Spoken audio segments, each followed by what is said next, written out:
चाळीसगाव तालुक्यामध्ये भूकंप सदृश्य धक्के जाणवलेले आहेत।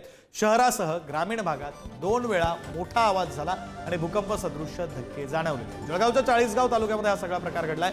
शहरासह ग्रामीण भागात 2 वेळा मोठा आवाज सुद्धा झाला आणि धक्के सुद्धा जाणवले। दोनदा धक्के जाणवल्याने नागरिकांमध्ये आता भीतीचं वातावरण निर्माण झालं।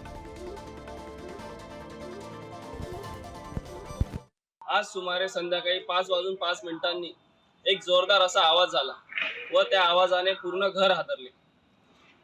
त्यामुळे आजूबाजूच्या परिसरातील भीतीचे वातावरण निर्माण झाले होते। तर तो आवाज नेमका कसला होता याबद्दल प्रशासन लवकरच माहिती देईल अशी मी इच्छा बाळगतो। आज संध्याकाळी 5 वाजेच्या सुमारास अचानक कोर्टाचं काम चालू असताना इथे इतक्या मोठ्या प्रमाणात एक स्फोटचा आवाज आला आणि अक्षरशः कोर्टाच्या दरवाजा खिडक्या ज्या होत्या त्या खडखडाशा वाजल्या आणि लागलेच काही सेकंदानंतर दुसरा ब्लास्ट झाला। हा ब्लास्टची तीव्रता एवढी होती की अक्षरशः अंगाला सुद्धा त्याचं असं थरकं जाणवलं आणि अशा मोठा असा स्फोट या